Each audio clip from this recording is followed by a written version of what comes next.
nga dugg ci YouTube bi moom la tuddee boppam Lafagne VIP. nga gis ni muy dundee ak soxnaam waaye tamit ni muy dundee tamit ak soxnaam si nga xam ni moo nekk bitim réew. donc aawam tubaab la. ñaareelam sénégalaise la.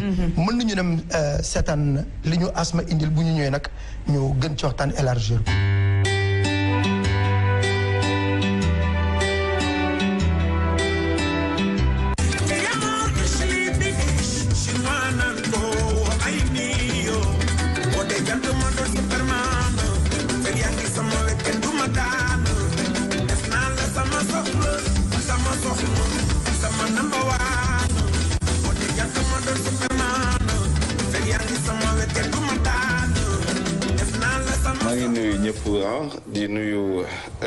di nuyu di ziar ñëpp ñi nga xamante ni ñu ngi suivre di nuyu suñuy waajur yi suma yaay suma papa suma famille ñëpp di nuyu aussi moom aussi seen famille yaayam mu doon nit koo xamante ni à chaque fois je dis que ni c'est ma meilleure amie sa maman donc maa ngi koy nuyu di nuyu ses frères xam nga Papa Fall Rama ak magu yaayam yeeg ñëpp seen famille ñoom ñëpp maa ngi leen di nuyu quoi di leen ziar bu baax.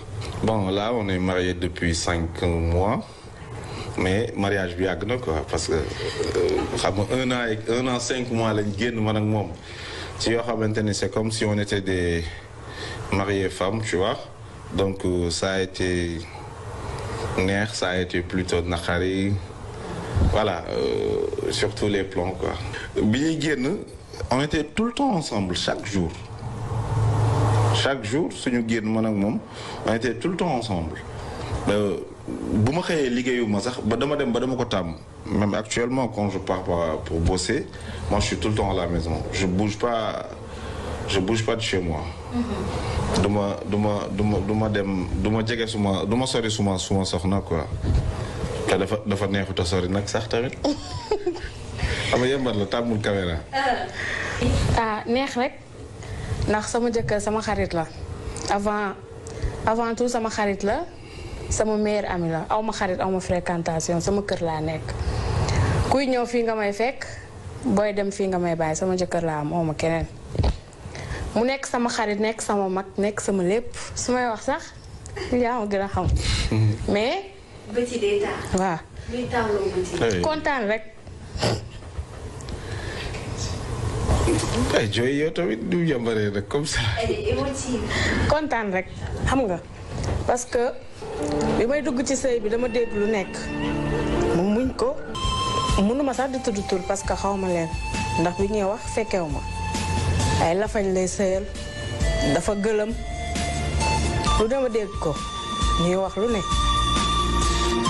comme que man aw ma habitude di déglu sama ginnaaw ma ne naa dugg parce que bëgg naa ko en plus du question que li mu nekk lafañ ak li mu am tur moo tax ma dugg ci moom daf maa yërëm bëgg ma respecté ma ñu jaar fu nekk suñ diggante metti nag metti torop xeex nañ xuloo nañ saagante nañ def nañ lu nekk ñëpp naan diggante bi du dem chaque jour sama yaay danaan Mouhamed doo bàyyi Jeynaba wala Jeynaba doo bàyyi Mouhamed dama naan ko bul ma wax loolu day may encouragé mais bul ma ne bàyyil diw parce que man bugguma nit ko ma naan bàyyil diw man damay bëgg chaque jour bu ma amee problème nga naan ma sa problème bi lii ak lii ak lii jàppal mais bugguma ku may jàppaloo ku may bàyyiloo sama nit daal bugguma loolu mais relation bi neex na trop macha allah mu yàq ma gate ma ba bu demee sax damay bëgg mu dellu si waat samay loxo parce que daf ma tàmmal loo xamante ni góor mosuma ko tàmmal ci sama àdduna nouvelle takk bi dama kontaanoon nouvelle takk bi dafa métti bu saaj film bi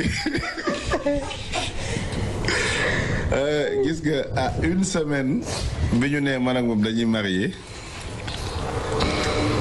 fekk ñu jote ñu jote parce que man je suis tellement fier. non c'est normal ak àdduna bi ni mu tasee xam nga dëkk bi fi mu toll xale jigéen yi genre seen waajur yi sax dañ leen di sëyloo mais léegi seen moroom yi ñoo leen bàyyeetul ñu sëy d'une part am na ñoo xam nag aussi dañ koy jàppale aussi ci sëyam et tout mais à une semaine de notre mariage man ak moom xuloo nañu xuloo boo xamante ni ba moom mu ni man sëyatuma ak yow. ba xuloo bi lu ko indi. non parce que dafa am lu mu defoon yaa may dégg comme li ma wax sànq mu ni man je suis son frère ça c'est vrai ci sama rakk la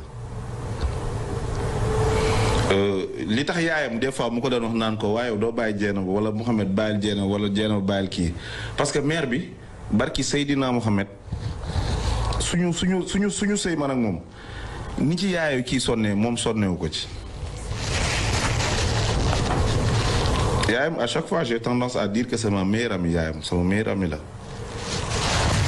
démb laay tooñ mère bi naan ko lii yëpp yow la boo ñu bàyyi woon bàyyante nañ bu yàgg mais attends mère bi boo nee damay bàyyi kii mère bi day xaru kii maanaam bu ko mère bi nee bu moom bu nee daf may bàyyi mère bi day xaru barki Seydina Mouhamed kii yaayam daf ma bëgg ma wax wala. ku doxaan. ah déedéet xaaral rek. doxaan bi dañ ko assumer nag. doxaan bi man maa ko message. day taxawal. mais doo taxawal. waxal.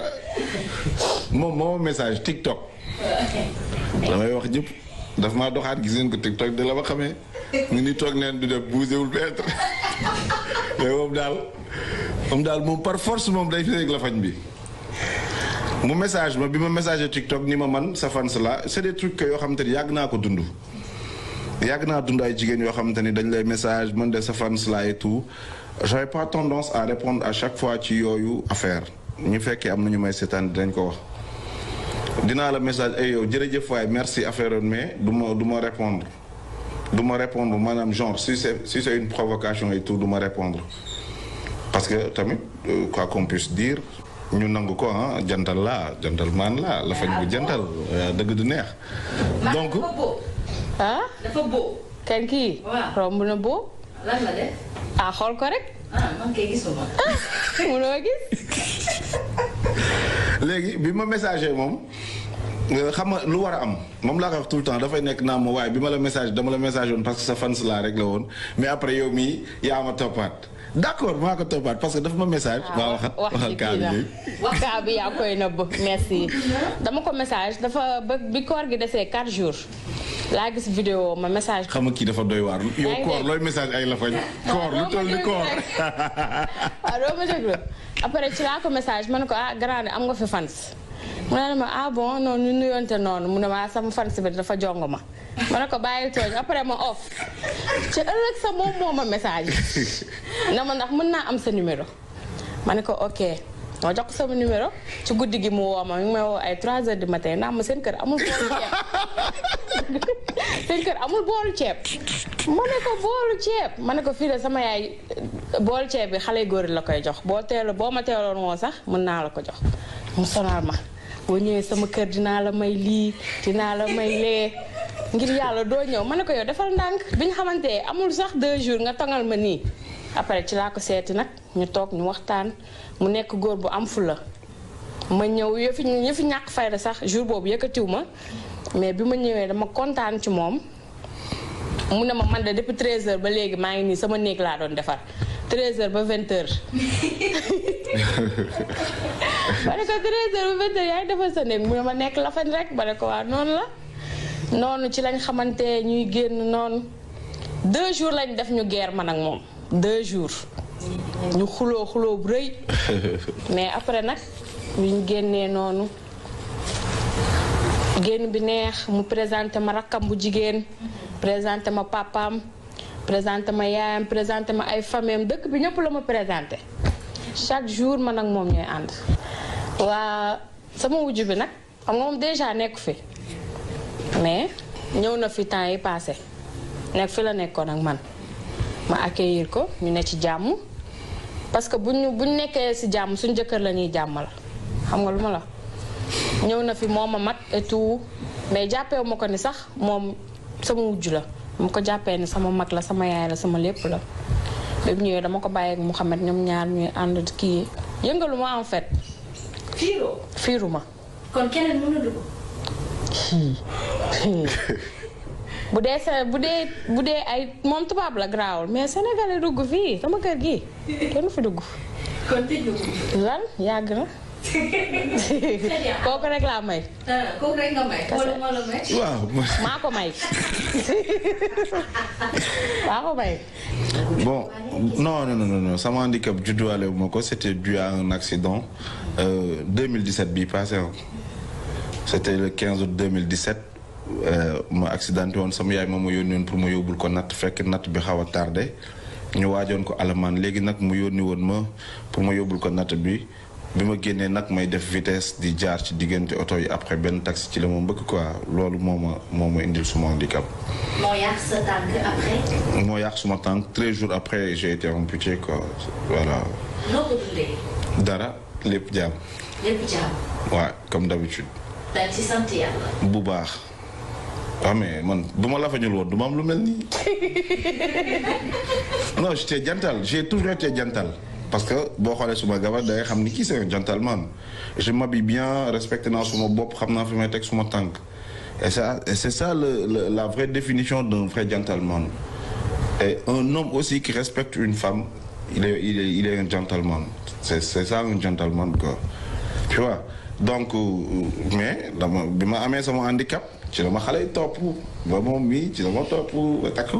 moo la topp wala yaa ko. maa ko topp moom dafa ma message xam nga nag am na non qu'on se dise la vérité nga message nit ki non déglu ma déglu ma nga message nit ki ay non am nga fay fans. boo jongo maa xam nga damay toog. xeetu topp bi nag dañ ko leeral. dama ni yaa ma message bi nga ma message ma xam ni kii dafa jongo ma. dañ ko leeral. kii dafa jongo ma du ma toog. ku ma yàq laay bañ. compassion la bindoon message.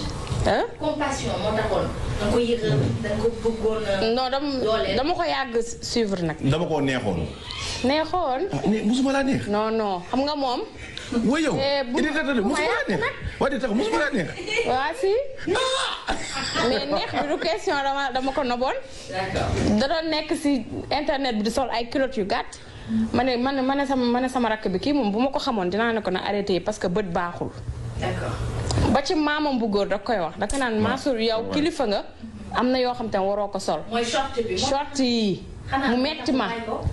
maamam moo tax mu bàyyi ko nag. non moom moo tax non pourtant du sama maam sax moom moo tax ma bàyyi short. pourquoi moom te sa maam yàgg cee wax. mais attends mais gis nga naa la wax benn affaire jamono jii nii waajur yaratul kenn.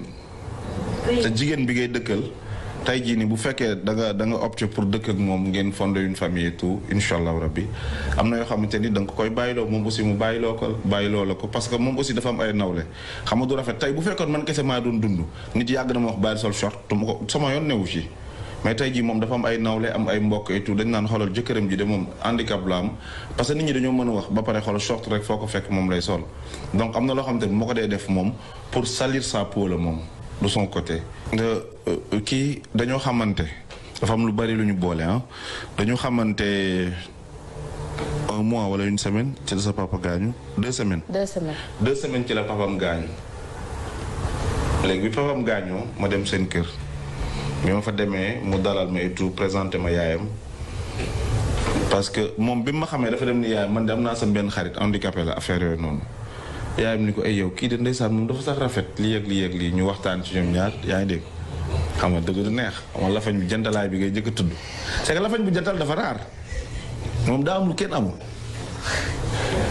du dëgg la. dëgg la kay. léegi après noonu bi papam gaañoo ma dem fa bi ma fa demee ma xool ko ma fekk ko ci ay situation yoo xamante ni. barki Seydina Mohamed ci télé laa toog ma ni kii bu soobee yàlla dama koy takk te dinaa ko dimbali bu baax seen kenn amul yàlla rek moo am te yaakaar naa ni maa ngi def lu ma mën ak lu ma mënul yépp pour dimbali ko moom frère am suma frère la maanaam ki ñi pour dama lay jox benn anecdote boo xamante ni metti woon na trop ci ñun ñaar ki xeex na ak frère am dóor ko dóor yu metti faaw nga bi pande ma fii. waaw dóor yu metti tu sais son frère ce qu'il voulait frère am jour bi ñuy marié la ma fekk ci géew bi man ak moom mu laxasuñu doonu ñoon wax ak moom ba jour mariage bi pour maanaam ñu marié parce que man à un moment donné je me suis dit mais attends parce que son frère il m'a trouvé saaga ma xas ma ñu saaga xam nga ñu waxante yu ñaaw affaire yooyu noonu mu ne ma genre kër gi bu fi duggati moom ce qu'il voulait c'est que mooy man pour ma ñëw def fu la takk. nga dëggal sa bopp. ma dëggal suma bopp. parce qu'on s'aimait tellement man ak moom dañ doon man ak frère am ba léegi sax fu ne la ñuy ànd fu ne la ñuy dem dañuy dem uno dem di taxawaal dem di jëndalante ay bagages et tout y a une complicité entre nous kii seen waa kër yaayam xam nga lu ma wax moom ak seen caat bu jigéen yaayam daf ma naan man dama leen a may. te moom yàlla suñu borom li mu ma teg nii daf koy dimbali ci lu bari man su ma diggee ni kii mënu ma def lu ma metti ndax yàlla li mu ma teg moo gën a metti. kon maanaam sëy muñ la. ku góor dañuy faral di gis jeunesse d'aujourd'hui dañuy foog ni jigéen ñi rek a war a muñ. ah non loolu moom j'en suis vraiment contre ñii jigéen tey boo leen takkee mënoo ci gis lu lay neex à 100% à 60% sax lu lay naqari ngay gën a gis 40% lu lay neex ngay am man je me dis que ni kii. yaa ngi yàq. non yàquma leen dañuy waxtaan rek comprendre nga. moom tey jii mënu ma def man danaa wax benn affaire de sama jabar moo gën a réew ci àdduna. non réew ndeb dafa may gaañ loolu dafa réew loolu dafa suus loolu dafa neex xamal tax atu la ci man tey mar day taal yàlla bu ma sam ci àdduna ki ma ko bàyyiwoon mu dem ci beneen góor sa barki alxuraan dina metti trop ci moom pour mu dund ko li ma ko tàmmal la góor dul tàmmal jigéen. kon góor dafa war a yàq jabaram. bu baax. nan la war a def bu baax. sama jabar dama ko réewal ba mu dof. aw bi wax naa ko bi ma takkee. bi nga takkee ba pare. le jour même mais elle l'avait pas cru te man ak moom maanaam du lu ma nëbb parce que xam nga lu tax bi ma ko takkee newoon naa ko man dinaa mës a takk nit ko ñuul suma xeet mun ma booy takk it bul takk koo xamante ne dina yàq suñu diggante man ak yow. parce que dafa metti ci ñoom xamuñu loolu. fii ci kër gi lañ nekkoon man ak sama ñaari jabar fii lañ nekkoon ci biir kër gi. grand champion. bu mag. daa garaaw. dafa garaaw. mais naka ngeen ko dundee loolu kon naa ko fekkee. ah bu waroon nga ko fi lu neex. lu neex sax. damay xëy di xuloog aaw bi nii moom bu tëdd nii te moom moo ñuy jubale parce que bi mu ñëwee c'était dur metti woon na parce que dama ko jëli aéroport bi ma ko jëli ji aéroport ma expliqué ko ni ko nag. voilà nii la demee on va vivre à 3 takk naa beneen jabar 1 point c'est tout takkuma nag pour bàyyi la nga dem yaay xool mu ne ma je suis d'accord amul problème mu metti ko nag mu jooy ci oto bi tout mu ne ma d'accord naa ko gérer ma ne ko nag lii moo fi am buñ demee ñun ñett ñooy dëkk lépp lu ñuy def ñoo koy defandoo comprendre nga bi mu ñëwee parce que góor da ngay dëggal sa bopp ñii ñoo leen takkuñu ñu ñoo leen war a yilif dans les normes quoi dans les règles de l'art comprendre nga pas être ëppal wala affaire yi noonu mais am na loo xamante ne tey sa jabar boo ko ne defal lii wala yemal fii daf ci war a mën a dox. non man nag bi mu ñëwee dama ko bàyyeeg Mouhamed. bi mu ñëwee waaw. jaagar non defuma dara dama ko bàyyeeg moom. dama ne ko. yéen ñaareel yi da ngeen xaw a garaaw tuuti takk ko ay fer yooyu di ko yëngal tuuti si digg bi nii. non defuma yooyu yëpp. deful loolu yëpp bu ma defoon yooyu yëpp moom kii woom séjour am day yàqu. nga xam maa ko gën a. yan nga war a def yan nga def lan nga def nga def. mais comme. waaw provocation daal bu ma ko defoon moom séjour am day yàqu xam nga. kon yow yaa poñe sa jëkkër nii. mën naa ne maa ko poñe. waaw lu neex sax. bu ñëwee affaire bi metti na ma man tamit parce que man xale laa te kii man ak moom ñoo tàmm nekk chaque jour ñoo tàmm fanaan ñooy defandoo lépp daal bi mu ñëwee moom mu ne ma diw mi ngi ci suuf demal nga jëli ji ko ma wàcc dem jël valise bi yéegal teg ko fii may ko mu sangu lalal ko lal bi ne ko demal nga tëdd xam nga ma lalal ko lal bi ne ko demal nga tëdd. ah bien sûr fii laay lal di tëdd fii. waa léegi. noo dundee première nuit bi. première nuit bi defuma dara yàlla rek mooy tax may wax nag. sa jëkkër a ngi wéetoo ak beneen jigéen ak ni nga fiiree yow. barki Baye Niass yàlla rek moo tax may wax defuma dara damaa teg sama bopp rek nelaw kii bi ma yeewoo mu ni ma ne ko sama bopp day métti mu ni ma xanaa da nga doon déglu ma ne ko rek mu dem xala dana xaar wax rek pour mu tàkk lii naanu commencé bu ma jëy dil soir ma ne ko man damay kaf rek man la ba ma waxati loolu de du ma dem tëdd lu may yëndu ma mer après ma ne ko lii bu ma ko waxati après ñu xëy ñu ne ci jàmm ñu ànd suñu kër dem añi ji tout le temps sax seen kër lañ doon añi ji ak tubaab bi chaque jour du wax dara bu tayee nag munu nangu na bu subaa mun nanguwul waaw c'est normal yi ñooy def loolu. bu subaa mu ne ma jeena ba man daal nangu naa bu subaa mun nanguwul ma fekk ko mu toog fii ñoom ñaar ñu xuloo mu tëdd ay 5 heures du matin laa yeewu ma gis ko muy jooy ma ñëw tëdd ci wetam ma ne ko looy jooy mu ne ma Mansour nee na ma bàyyi na ma ne ko Mansour moo ma yónni ci yow nee na sànq bi mu doon wax dafa mer et tout baal ko rek bu subaa boo xëyee nga delloo ko bàgg bi ak lamu or bi mu ko jëndaloon ma ne ko bu subaa nga delloo ko yëpp mu ne ma ma ne ko delloo ko yëpp te ma ne ko nga bàyyi nit ñi di la woo téléphone naan la sa jëkkër moo def li sa jëkkër moo nga koy gëm.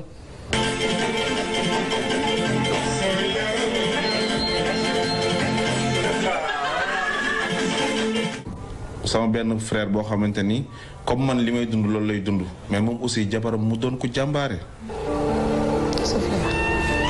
naa def émission et tout mais c'est la première fois xëy na nit gis ma sama rangoñ génn parce que dama dëgër kii sax daf ma koy wax mais yàlla baax na Sofia yàlla defal jàmm.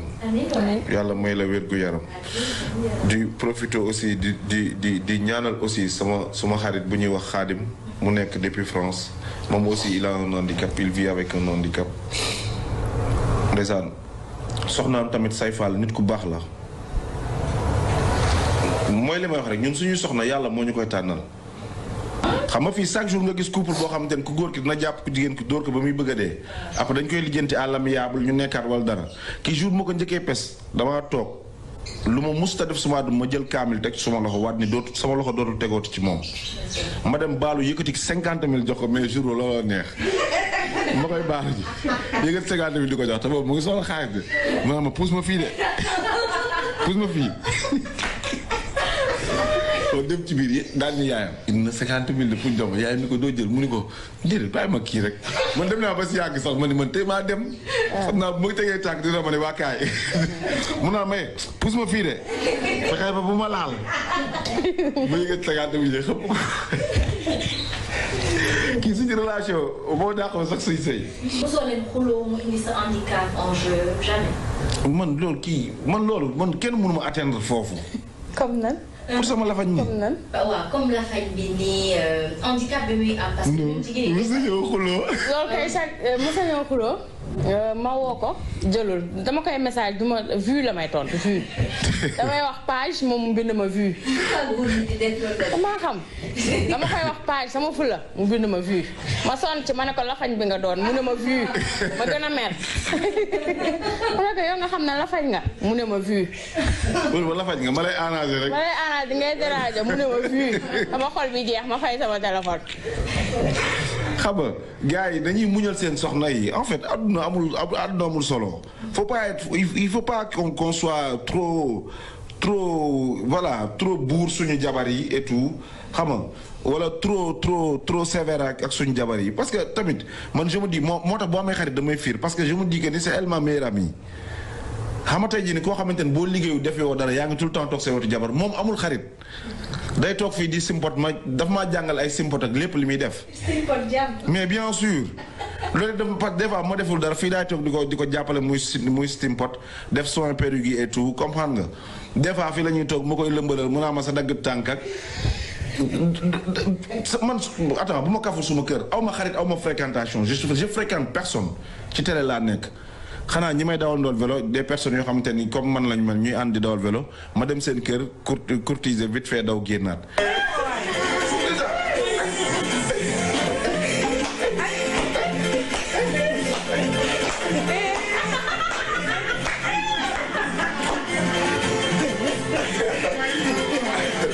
nit ki bu meree sax bàyyi ko boo dama koy bàyyi ba mu kii mu ñëw commencé di ko lëmbal ak di def lu nekk xam nga xàmme na kii xàmme na daggit bi. lëmbalu daggit moom xamee na ko xam nga voilà quoi gars yi dee leen muñal seen soxna yi te nga xam ni da ngeen xam ni àdduna bu solo. bonsoir madame Mbaye. Comment allez-vous? Je vais bien, moi, bonjour. Bonjour. Tu vas devoir répondre aux questions, quoi. Ça fait combien de temps que vous vous connaissez avec Monsieur Mbaye et qui a fait le premier pas? Oula. Le premier pas, c'est moi qui l'ai fait parce que je l'ai vu sur une émission, enfin, je sais plus où j'ai vu. J'ai vu sur Facebook. Oui. Et puis j'ai vu qu'il était handicapé, qu'il faisait des défilés. J'ai vu la photo, j'ai été voir la vidéo, puis ça m'a beaucoup plu. Je lui ai demandé comme ami, mais fan, pas pour une relation, ami fan. D'accord. Et ça a fini par un mariage, c'est bien cela? Oui, le 29 juin 2000. Combien, Mansour? 2018. Non. 2019. Non. 2019. Le 29 juin 2019. Ouais. Très bien. Alors, comment vous le trouvez comme époux? Est-ce un bon époux? Je trouve. Non, comme époux. Est-ce un bon époux? Il demande comment vous me trouvez comme époux, quoi. Ah, bien sûr, bah oui, je l'aime plus que tout, Mansour. Sa distance, elle engendre un peu des soucis, mais bon, ma foi, voilà, on a décidé ça depuis le début, donc on vit comme ça, puis voilà. D'accord, très bien. Alors, Mansour aujourd'hui se retrouve au stade de ce que l'on dit 2 galons. Il a une première femme qui est vous, une seconde épouse qui est justement Djenaba. Comment l'avez-vous vécu? Dans la sincérité, j'ai très mal vécu. D'accord. Parce que chez nous, c'est pas comme ça. On n'a pas des choses comme ça. Quand on aime un homme, on l'aime, mais on l'aime que lui. On n'aime pas quelqu'un d'autre encore à côté. Donc voilà, je l'ai très mal vécu, mais maintenant, je m'y fais, puis voilà. D'accord. Mais quand même, vous l'acceptiez, vous respectez son choix, et ça ne change en rien votre relation. Je fais au mieux. Il y a des jours, c'est très difficile. Je l'imagine, et c'est difficile, mais j'essaie de penser à autre chose que ça, parce qu'autrement, ça va pas m'amener de la joie, ça va m'amener de la tristesse. Donc, j'ai pas envie de vivre de la tristesse, j'ai pas envie de ça. Il avait tenu à ce qu'on vous appelle parce que, honnêtement, il est très reconnaissant par rapport à cette preuve d'amour, à cette marque d'amour de votre part. Merci, Mansour, ça me fait du bien. Écoute, Mansour, je commence à être habituée depuis 4 ans qu'on est ensemble. Ouais. Donc, j'ai l'habitude que tu me cites dans toutes tes émissions, tu me cites jusqu'à présent, encore maintenant. Ouais. Oui, ça me fait très plaisir parce que il y a la Saint-Valentin qui arrive et c'est dur. Je me retrouve seule, mais bon, c'est la vie, c'est comme ça. Je vais devoir vivre comme ça, donc voilà. D'accord. Mais ça me fait plaisir de savoir que tu penses à moi et puis que... À toi. Pourquoi pas? Ouais, pourquoi pas, c'est vrai, pourquoi pas. Bon, je te laisse. L'émission, elle va bientôt terminer. Je te laisse un peu. D'accord. Hein? Je peux juste rajouter quelque chose pour l'émission. Ouais, vas-y, je t'écoute. Moi, je tiens à préciser que depuis que je connais Mansour, depuis que je suis avec, je suis toujours très fière de lui, de ce qu'il fait.